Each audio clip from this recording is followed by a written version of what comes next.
જુઓ, આપણે બધા એક એવી દુનિયામાં જીવીએ છીએ જ્યાં ચારે બાજુ કંઈક ને કંઈક સમસ્યાઓ છે, પડકારો છે, અને ઘણીવાર આપણને એવું થાય કે મારે પણ કંઈક કરવું છે, કોઈકની મદદ કરવી છે, એક પોઝિટિવ બદલાવ લાવવો છે. પણ પછી સવાલ એ આવે કે શરૂઆત ક્યાંથી કરવી? શું ખાલી દાન કરી દેવું પૂરતું છે? કે પછી સેવા કરવાનો કોઈ એનાથી પણ ઊંડો, વધુ અસરકારક રસ્તો છે? ચાલો, આજે આપણે આ જ સવાલનો જવાબ શોધવાની કોશિશ કરીએ.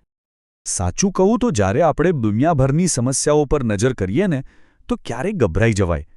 મનમાં તરત વિચાર આવે, અરે હું એકલો શું કરી શકવાનો? મારા એકલાના કરવાથી શું ફરક પડશે? અને આ વિચાર આવવો બહુ સ્વાભાવિક છે. આપણામાંથી મોટા ભાગનાને આવતો જ હોય છે. પણ એક મિનિટ માટે વિચારો, શું એવું બની શકે કે આપણે આ સવાલ જ ખોટી રીતે પૂછી રહ્યા હોઈએ? શું એવું બની શકે કે સાચી સેવાની શરૂઆત ક્યાંક બીજેથી થતી હોય? અને આ એ જ સવાલ છે જે આપણને બધાને મૂંઝવે છે કે ભાઈ શરૂઆત કરવી તો કરવી ક્યાંથી? આપણું ધ્યાન તરત જ બહારની દુનિયા તરફ દોડે છે કે ત્યાં શું કરી શકાય, કોને મદદ કરી શકાય. પણ શું થાય જો હું કહું કે સાચો જવાબ બહાર છે જ નહીં, પણ આપણી પોતાની અંદર જ છુપાયેલો છે? ચાલો આજે એક એવા દૃષ્ટિકોણને સમજીએ જે સેવા વિશેની આપણી આખી સમજને કદાચ પલટી નાખશે. જરા કલ્પના તો કરો કે સેવા કરવાનો સૌથી શક્તિશાળી રસ્તો બહારની દુનિયામાં દોડાદોડી કરવાનો નથી, પણ આપણી પોતાની અંદર ઉતરવાનો છે. એક ખૂબ જ મોટા વિચારે કે એક એવો વિચાર આપ્યો છે જે સેવાના આખા કોન્સેપ્ટને જ બદલી નાખે છે. આ એક એવો વિચાર છે જે આપણું ધ્યાન બહારની ભાગદોડમાંથી હટાવીને અંદરની સ્થિરતા તરફ લઈ જાય છે. પોતાનો સુધાર એ સંસારની સૌથી મોટી સેવા છે. આ શક્તિશાળી શબ્દો છે પંડિત શ્રીરામ શર્મા આચાર્યજીના. એક ક્ષણ માટે આના પર વિચાર કરીએ. આ વિચાર તો આપણી સેવાની જે સામાન્ય સમજ છે એને સીધો પડકારે છે. એ કહે છે કે દુનિયાને સુધારવા નીકળતા પહેલાં પોતાની જાતને સુધારો. આ કેટલો ક્રાંતિકારી અને ઊંડો વિચાર છે નહીં? તો પછી આ હિસાબે સાચી સેવાનો મતલબ શું થયો?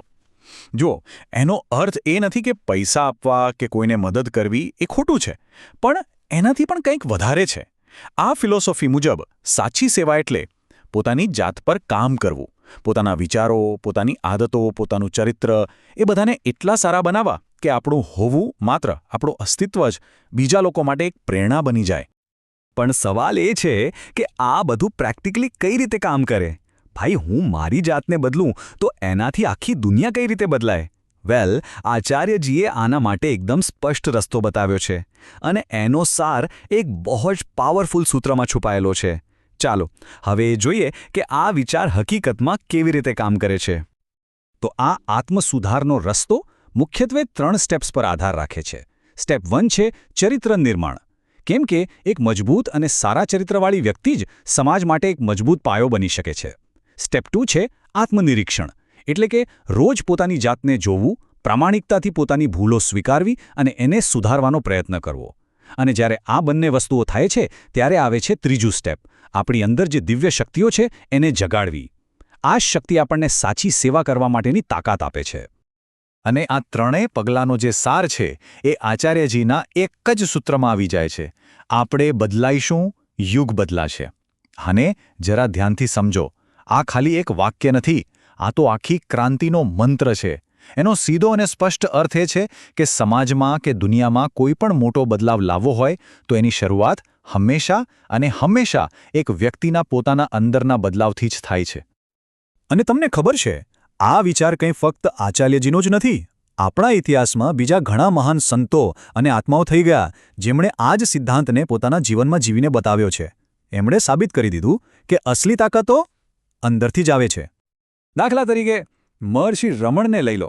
એમણે દુનિયાભરમાં જઈને ઉપદેશ ના આપ્યા. એના બદલે એમણે પોતાની જાતને જ એક સવાલ પૂછ્યો: હું કોણ છું? અને એની એટલી ઊંડી તપાસ કરી કે એમને આત્મસાક્ષાત્કાર થઈ ગયો. અને પછી શું? પછી તો એમનું મૌન પણ એટલું શક્તિશાળી બની ગયું કે હજારો લોકોને એમાંથી જ શાંતિ અને પ્રેરણા મળવા લાગી.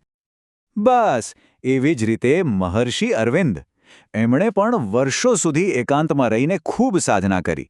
પહેલાં એમણે પોતાની ચેતનાને, પોતાની સમજને એકદમ ઉચ્ચ સ્તર પર વિકસાવી, અને એ પછી જ એમણે પોતાનું જ્ઞાન દુનિયાને આપ્યું. એમનું કામ પણ જુઓ, શરૂઆત તો અંદરના બદલાવથી જ થઈ હતી.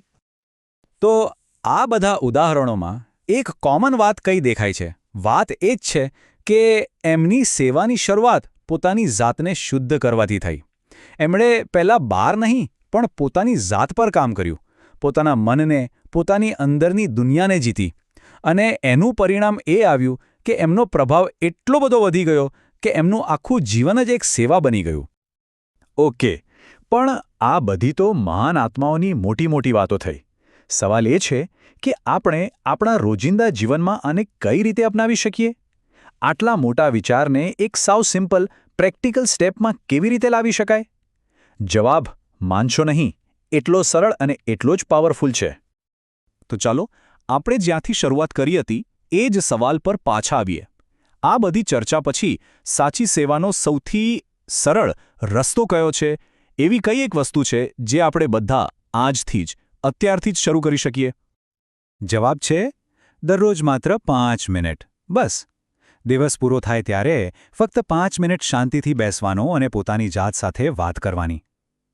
આજે મેં શું વિચાર્યું? મારા કામ કેવા હતા? શું હું આવતીકાલે આજ કરતાં થોડો વધુ સારો બની શકું છું? પોતાની જાત સાથેનો આ નાનકડો અને પ્રામાણિક સંવાદ છે ને, એ જ આત્મસુધારની આખી મોટી યાત્રાનું પહેલું અને સૌથી અગત્યનું પગલું છે. છેલ્લે આ આખી વાતને એક નાના દીવાના ઉદાહરણથી સમજી શકાય. તમે વિચારો, એક નાનકડો દીવો આખા મોટા ઓરડાનું અંધારું દૂર કરી શકે છે, બરાબર? બસ એ જ રીતે આપણો પોતાને સુધારવાનો એક નાનકડો પ્રયાસ પણ આખી દુનિયામાં સકારાત્મકતાનો પ્રકાશ ફેલાવી શકે છે. તો છેલ્લે સવાલ એટલો જ છે કે શું આપણે બધા એ નાનકડો દીવો બનવા માટે તૈયાર છીએ?